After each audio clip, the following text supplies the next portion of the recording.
వార్షికోత్సవం సందర్భంగా Meenakshi test tube baby centre Guntur నందు ఐవీఎఫ్ ట్రీట్మెంట్ పై 40 to 50% రాయితీ. నమస్తే, నా పేరు doctor Solomon Raj, advocate supreme court of India. Welcome to Suman television. మనం చూస్తున్నాము ఈ మధ్య ప్రశ్న రావణ్ పైన ఏపీ ప్రభుత్వం యుఏపిఏ చట్టం కింద కేసెస్ రిజిస్టర్ చేయడం జరిగింది. అంతకుముందు అంటే మన డిప్యూటీ సీఎం పవన్ కళ్యాణ్ గారిని డెరోగేటరీ లాంగ్వేజ్ యూజ్ చేశారని 1 week లో 5 times ఆయన్ని అరెస్ట్ చేసినప్పటికీ ప్రతిసారి కూడా ప్రతి కోర్టు కూడా because they were actually cognisable and they were available కాబట్టి ఆయనకి బెయిల్ దొరికింది. బెయిల్ తీసుకొని సునాయాసంగా బయటకు వచ్చారు. ఆ తర్వాత ఆయన కొన్ని వీడియోస్ ఇవన్నీ కూడా డిక్ చేసి పోలీస్ ఇన్వెస్టిగేట్ చేసిన తర్వాత యుఏపిఏ యాక్ట్ పెట్టారు. యుఏపిఏ యాక్ట్ ఎందుకు పెట్టాల్సి వచ్చింది, దేని ఆధారంగా ఈ ప్రశ్న రావణ్ పైన పెట్టారు, ఆయన అర్హుడా అక్యూజ్ అని ఆయన్ని అక్యూజేషన్స్ పెట్టడానికి అన్నది ఒక పెద్ద సమస్య, అన్నది ఒక పెద్ద ప్రశ్న కూడా. Section 13 of the UAPA act, ఆ తర్వాత section 39 of the UAPA act, ఈ 2 సెక్షన్స్ కూడా ఇన్వోక్ చేశారు. యుఏపిఏ అంటే ఏంటి? యుఏపిఏ అంటే అన్లాఫుల్ యాక్టివిటీస్ ప్రివెన్షన్ యాక్ట్. 1963లో కాంగ్రెస్ గవర్నమెంట్ ఈ చట్టాన్ని తీసుకొచ్చింది.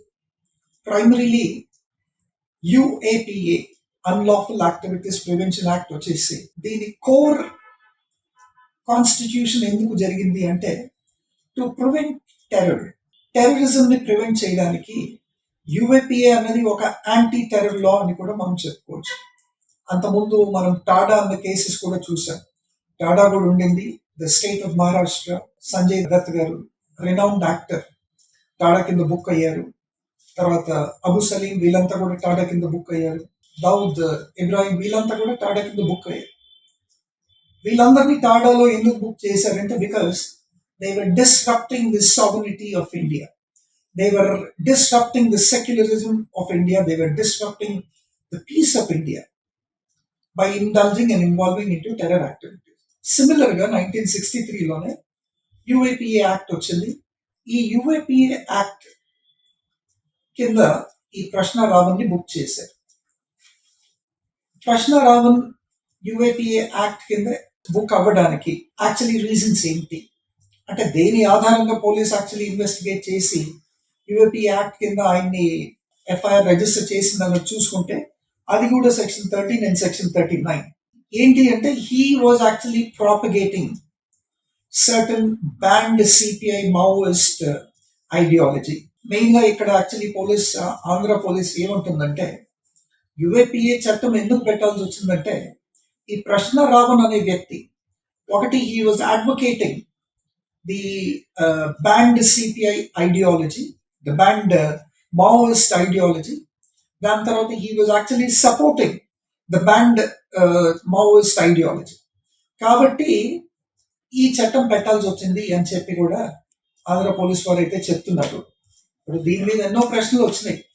నిజంగా ఆయన ఇట్లాంటి ఐడియాలజీని సపోర్ట్ చేశాడా, ఇట్లాంటి ఐడియాలజీని అంతా కూడా ఆయన ఏమన్నా ఫండ్ చేశాడా లేదంటే సపోర్ట్ చేశాడా, దాన్ని అడ్వకేట్ చేశాడా?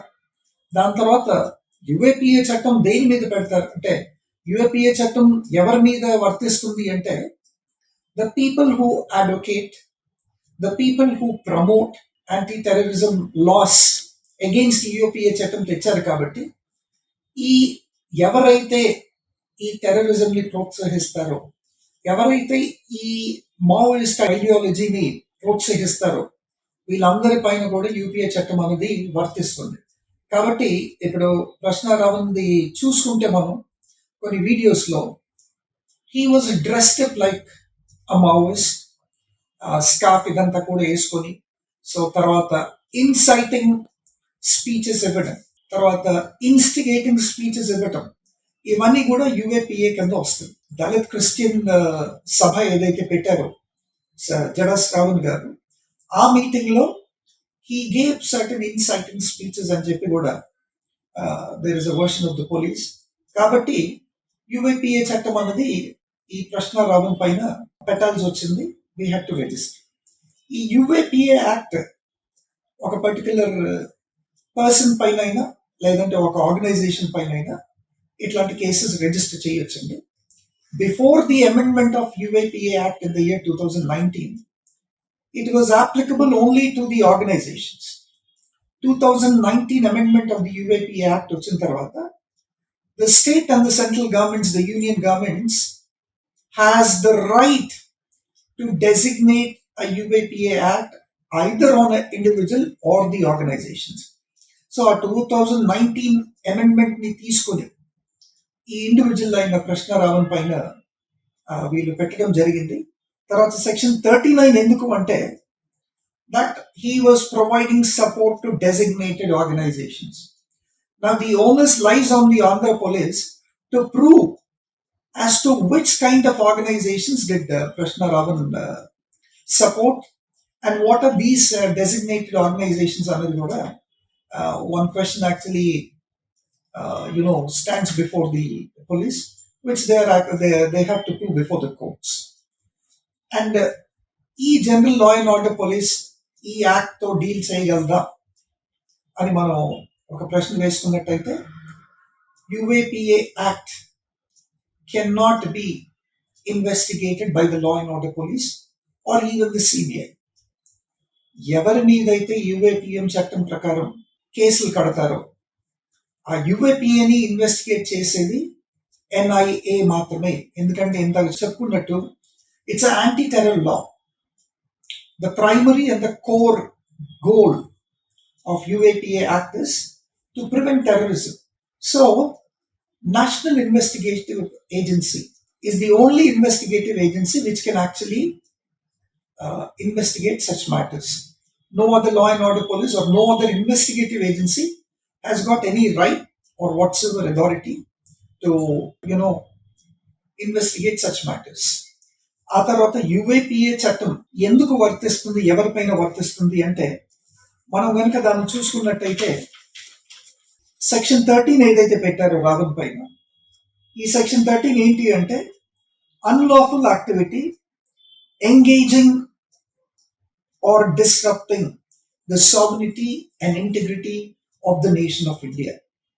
మరి ఈ కృష్ణారావన్ ఆ దళిత క్రిస్టియన్ సభలో ఇచ్చిన speeches, were they inciting? And if at all, if they were inciting, did they actually disrupt the sovereignty and integrity of India? Is also another question.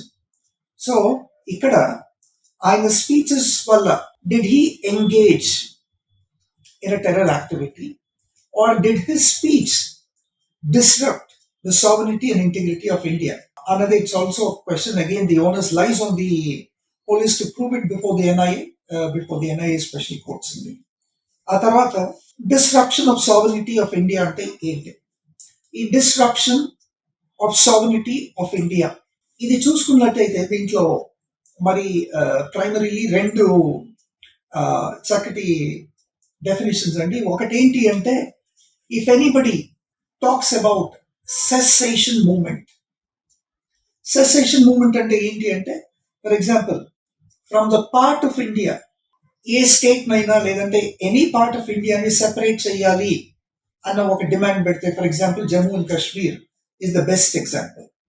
So ఎవరైనా ఈ Jammu and Kashmir should be actually separated అని చెప్పి లేదంటే ఇట్లాంటివి ఏదన్నా చేస్తే, this comes under secession of movement అండి. అట్లాంటి వాటిల్లో ఎంగేజ్ చేసినా కానీ ఈ యుఏపిఏ యాక్ట్ అనేది కూడా అట్లాంటి వారిపైన అది absolutely this disrupts the sovereignty of India. కాబట్టి అట్లాంటి వాటిల్లో ఇండల్జ్ అయ్యే వాళ్ళపైన కూడా యుఏపిఏ యాక్ట్ పెట్టచ్చు.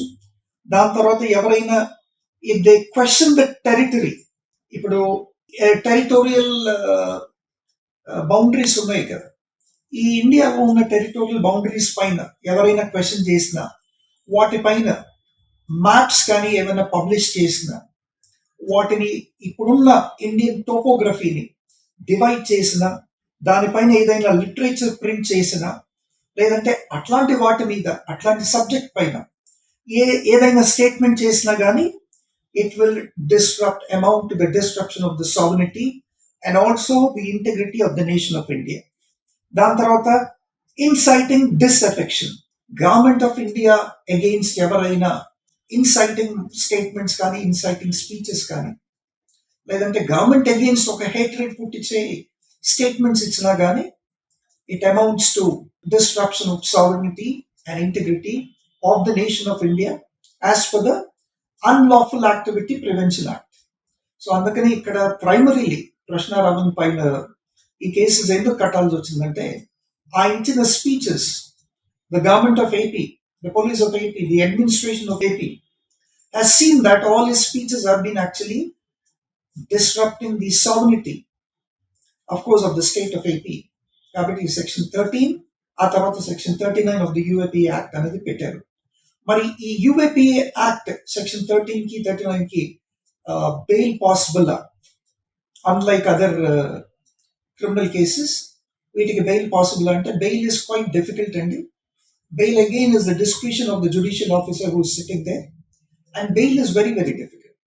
దీంట్లో వాట్ ఈస్ ది పనిష్మెంట్ అనుకుంటే punishment for such acts, if proven, if there is death in the disruption of such activities, then it might actually be also death penalty. It can also be life imprisonment. And as for section 13, it's about 5 years to 7 years also. So punishment is also very stringent. And ఎందుకంటే this is totally against the disruption of sovereignty and integrity of India.